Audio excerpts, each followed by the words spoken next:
नमस्कार दोस्तों, अभी आप जो क्लिप देख रहे थे ये कोई रील नहीं है बल्कि एक रियल क्लिप है।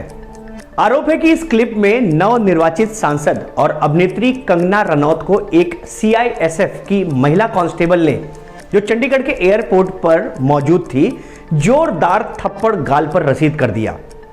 वजह है कंगना रनौत की किसान आंदोलन में बैठे किसानों पर एक बेहद शर्मनाक टिप्पणी।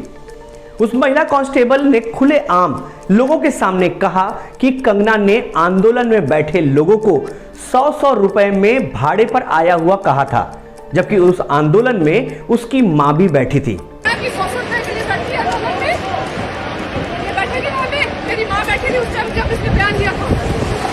तो इस घटना को लोग शायद थोड़े दिन में भूल भी जाएं, देश भी इस घटना को भूल जाए, लेकिन किसानों के आंदोलन की एक वजह यह भी है कि उनके आंदोलन को सही मायने में कोई तवज्जो नहीं दे रहा है। अब वापस एनडीए की सरकार भी बन गई है, लेकिन किसान आंदोलन की कोई बात नहीं कर रहा है। उधर पंजाब और हरियाणा के बॉर्डर पर किसानों का विरोध प्रदर्शन लगातार जारी है। इसका असर लोकसभा चुनाव में भी देखने को मिला, जब इन दो राज्यों में किसानों ने जबरदस्त तरीके से सरकार का विरोध किया। लेकिन अब क्योंकि केंद्र में एनडीए की सरकार वापस आ गई है, तो ऐसे में किसान आंदोलन के भविष्य को लेकर लोगों के मन में सवाल उठने शुरू हो गए हैं।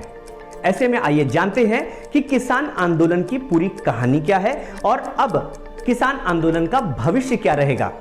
दरअसल वो तारीख थी 5 जून साल 2020, जब भारत सरकार ने 3 फॉर्म बिल पेश किए थे। इसी समय बड़े आंदोलन की चिंगारी पैदा हो चुकी थी।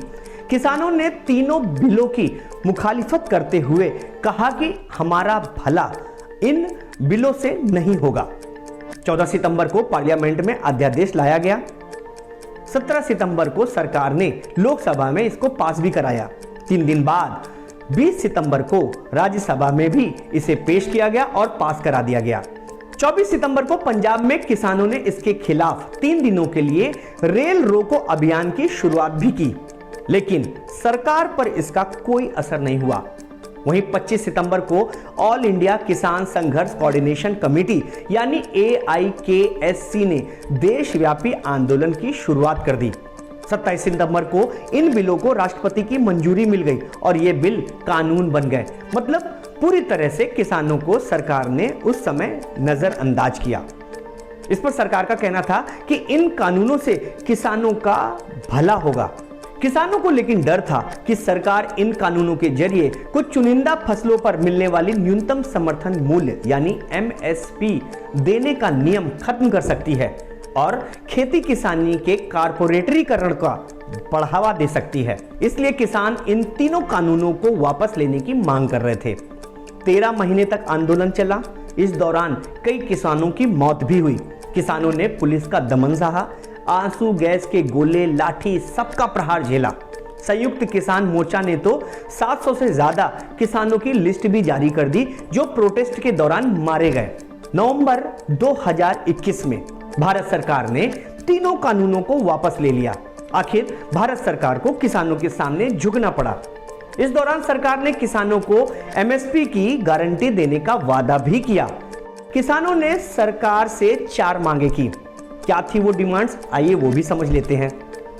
पहला, इस विरोध प्रदर्शन के दौरान अगर किसी भी राज्य या केंद्र की एजेंसी ने उनके खिलाफ केस दर्ज किया है तो आंदोलन संबंधी सभी मामले वापस लिए जाएं। दूसरा, आंदोलन के दौरान मरने वाले सभी आंदोलनकारी किसानों के परिवारों को मुआवजा दिया जाए।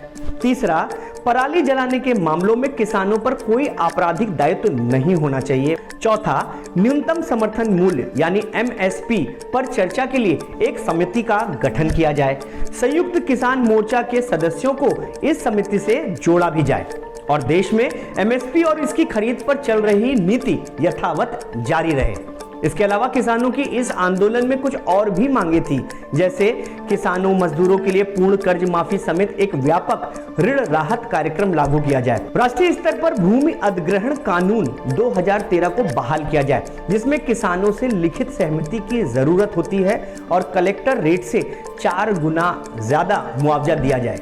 दिल्ली आंदोलन के दौरान जान गंवाने वाले किसानों के परिवारों को मुआवजा दिया जाए और उनके परिवार के एक सदस्य को रोजगार भी दिया जाए। इसके अलावा कृषि वस्तुओं, दूध उत्पादों, फल सब्जियों और मांस पर आयात शुल्क कम करने के लिए भत्ता बढ़ाया जाए।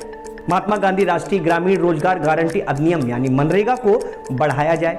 दिहाड़ी 700 रुपए की जाए और सालाना 200 दिन का रोजगार मिले। इसे कृषि गतिविधियों के साथ एकीकृत किया जाए। बीज गुणवत्ता मानकों में सुधार के लिए नकली बीज, कीटनाशकों और उर्वरक बनाने और बेचने वाली कंपनियों पर सख्त कार्रवाई की जाए। इस दौरान यह आंदोलन ऐसे ही चलता रहा और केंद्र सरकार भी किसानों को नजरअंदाज करती रही और अपने कामकाज में लगी रही। हालांकि जैसे ही लोकसभा चुनाव की तारीख नजदीक आने लगी तो केंद्र सरकार के कई बड़े नेताओं ने, जिसमें खुद प्रधानमंत्री भी शामिल थे, उन्होंने पंजाब और हरियाणा का दौरा किया और जनसभाएं की और किसानों को यह भरोसा दिलाया कि सरकार आने वाले दिनों में उनकी बेहतरी के लिए काम करेगी।